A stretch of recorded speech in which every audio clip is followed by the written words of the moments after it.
let's return to This Week in America. Here's your host, Ric Bratton. Welcome back, everybody, coast to coast, This Week in America.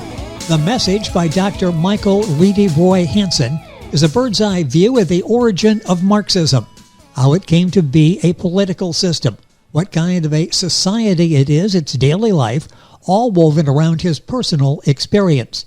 Dr. Hansen was born in Romania during World War II, lived there until the communist rule in 1978 collapsed, 13 years before communism collapsed under its own weight.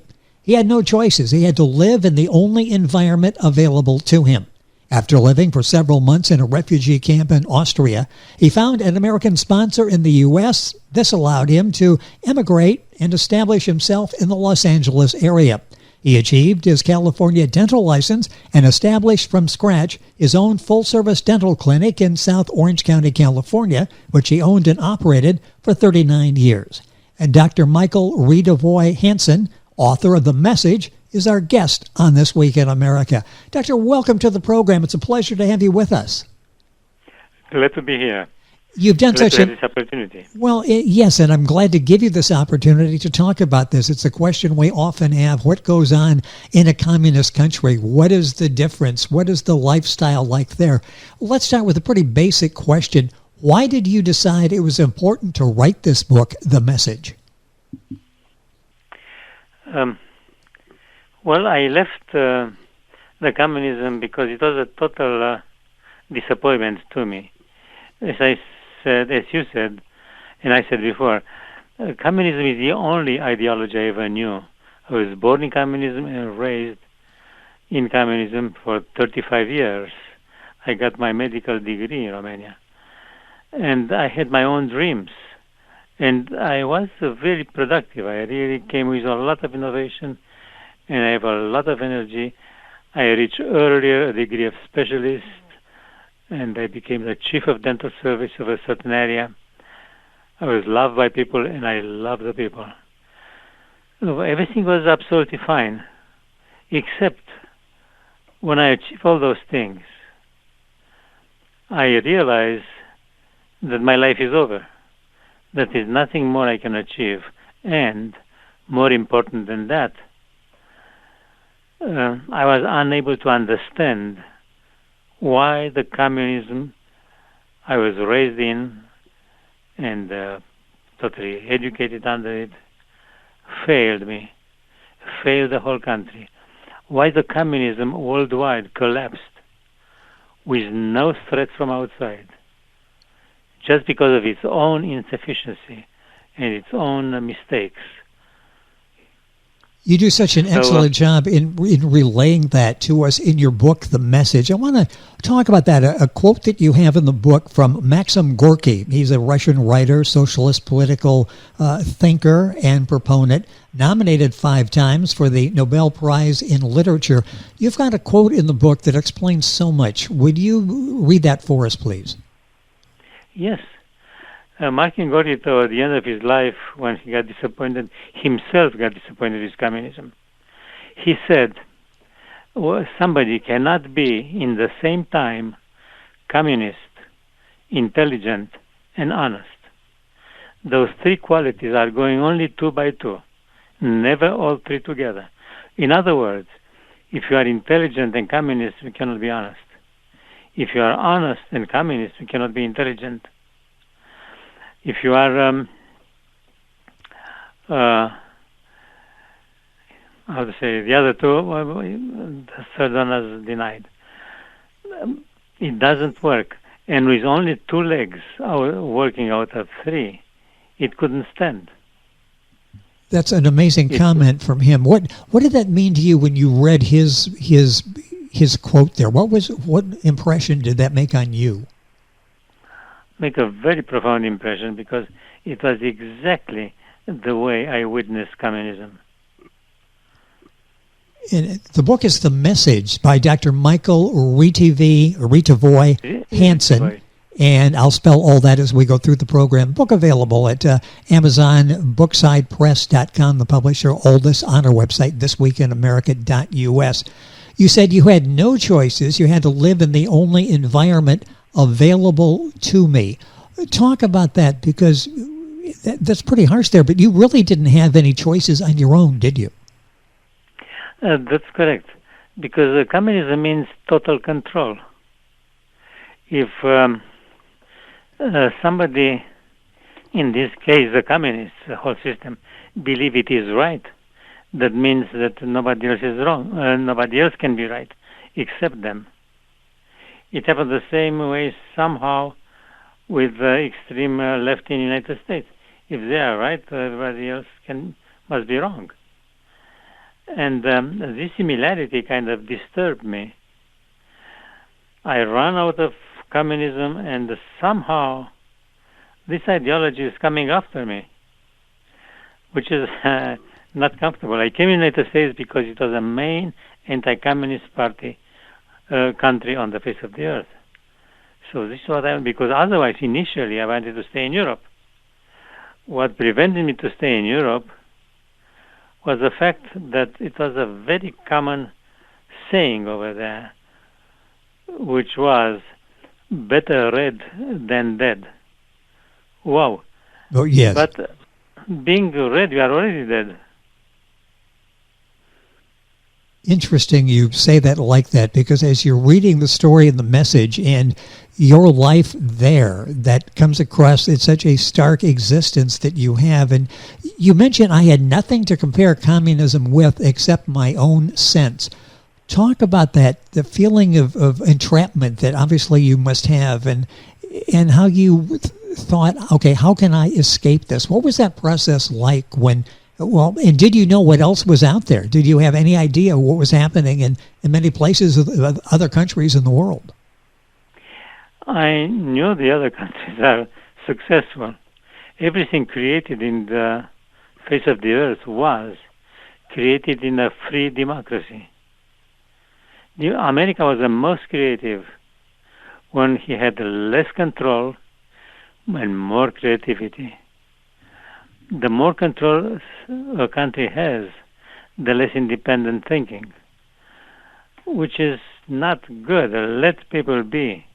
The communism collapsed just because it didn't let people be themselves and create. They have to believe what Karl Marx believes. They shouldn't believe what they believe, because their belief may contradict Karl Marx, consequently waking up the fundamental belief of communism, which was unacceptable. So it has to be suppressed. And this was disturbing. I didn't have access to any other perspective on life, because all the informations were controlled. You didn't get the information, the books, the broadcasts, the ability to freely talk to your fellow people, because it was risky to expose your own thinking. You didn't know who would go to the communist official and said, well, he thinks different. So you couldn't and even have the end of my career. Yeah, you couldn't even have an open conversation with friends then, could you? You were never quite sure if they were actually friends. No, that's true. The communists also pursued particularly the friends to be informers. It was a time when people who some means used to have a housekeeper or a nanny around. Well, those are the primary sources of information for the system itself, until people decide to isolate themselves more and more and more. The book is The Message by Dr. Michael Ritivoi Hansen, and Ritivoi is Ritivoi if you're Googling the book. Again, the title is The Message. You'll find it at Amazon, Barnes & Noble, BooksidePress.com, the publisher, wherever books are sold, and we'll have a link directly on our website. Let's talk about when you decided, you're a young dentist, you are doing quite well. When you decided, okay, this is the end of dreams for me. In fact, you talk about your dreams withering. What was it like to make that determination to emigrate to the capitalistic realm? And what process did you have to go through to decide that's what I want to do and then be able to do it? Well, I didn't know anything about capitalism. My father was a very successful, very intelligent medical doctor.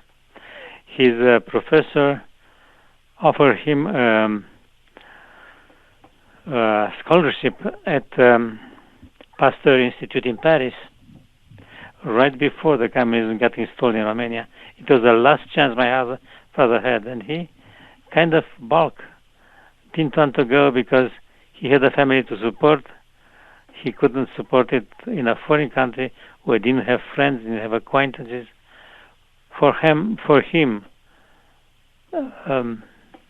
his environment was very important. And over there, the environment was totally foreign.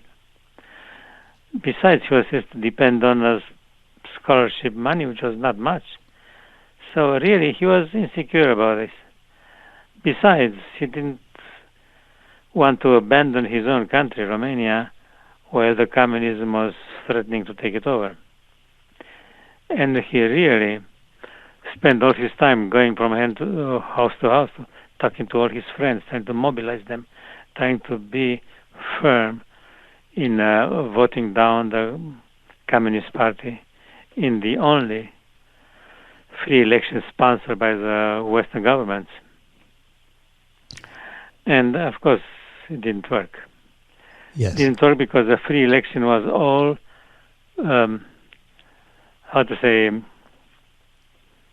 rigged up. Yes. The communists was so secure, so sure about their success. After all their propaganda, after all their promises, after everything they did, they considered that their success is unavoidable. And lo and behold, when the election took place, one of the traditional parties during the capitalist time in Romania got 70% of the votes, and the communists became a minority. Amazing. So what happened at the time? What happened, the chief of the Communist Party, it was Anna Pauker, and I don't know who else, Teohari Georgescu or somebody else.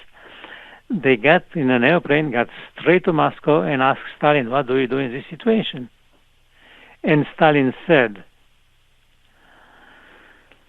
destroy all the ballots because the voting is secret, and declare in the media that the Communist Party won with 70-some%. The Communist. Yeah.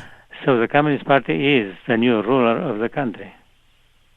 That's just such a frightening story. The book is The Message by Dr. Michael Ritivoi Hansen. I'll give you all the information and the spelling as you're Googling that book, available at Amazon. And we've got a link on our website that will take you directly there. When you made that decision, I really need to leave this country, you were under great danger. The borders, you're right, were heavily guarded against those who wanted to get out. What was it like getting out of the country? How difficult, how much danger were you in? It was very difficult, but I decided, as a matter of fact, that if nothing else works, I will take the risk and cross the border by foot. Of course, if the border guard will get you, they will arrest you. Eventually, they will shoot you dead.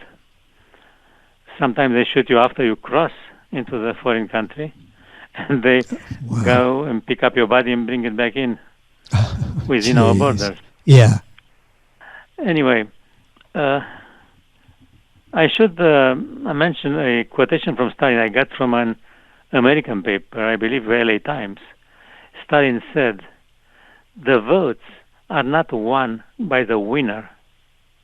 The votes are won by those who count the votes.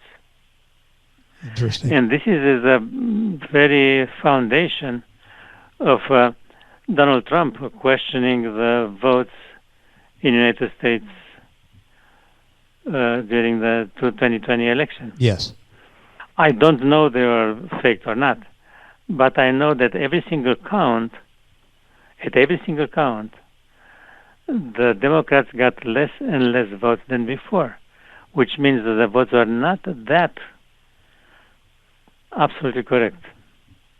I don't know. I'm still sticking with the decision of the government. I'm still sticking with Biden winning the election.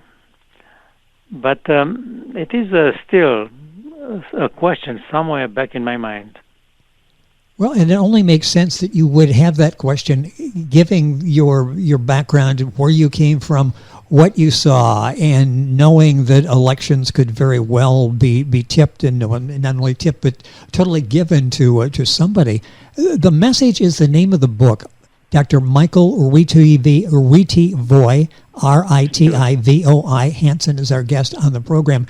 Let's talk about, you're right, once you get into a different country, a different economic system, capitalism seems so easy to live in, even for a penniless, unlicensed, not speaking the local language, lonely person like me.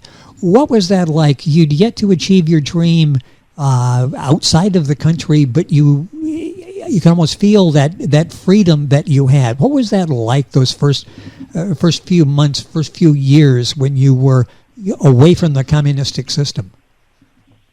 Well, the Romanian person who sponsored me, who was a simple worker, very kind of him to do that, he paid for me the lease in an apartment for the first month, and then he told me, well, it's all up to yourself from there on. The rent at the time in Huntington Park, where it was $410 a month, which was unbelievable for today's price. Well, yes, certainly. Anyway, and he talked to somebody to bring me to welfare department, so I got a welfare. So my wife also took a very patriotic decision and said, well, you hit the books and I get a job and we'll make it through. All right. So after the first week in the United States without knowing English, I I had a Romanian friend, a dentist here, and he enlisted me to UCLA library. And over there I got the books to study for the Dental National Board. And I started with general anatomy. Why? Because I knew what they wanted to say. I know all the terms and names. I only had to figure out how they say that. Yes. So I wrote the first sentence in the book, and underneath every single word in that sentence, I wrote down a Romanian translation. And it was confusing because some words have more than one translation. Some words cannot be translated. And I had to figure out how they say it, because the topic in a sentence was different than in Romania. So how in the world they speak this language? So it took me a whole day to read half a page. And the next day I got more tired and I read less than half a page. But it was exciting, and I continued, I persevered. At the General Anatomy National Board exam, I went to the dictionary because it was a multiple choice exam questions.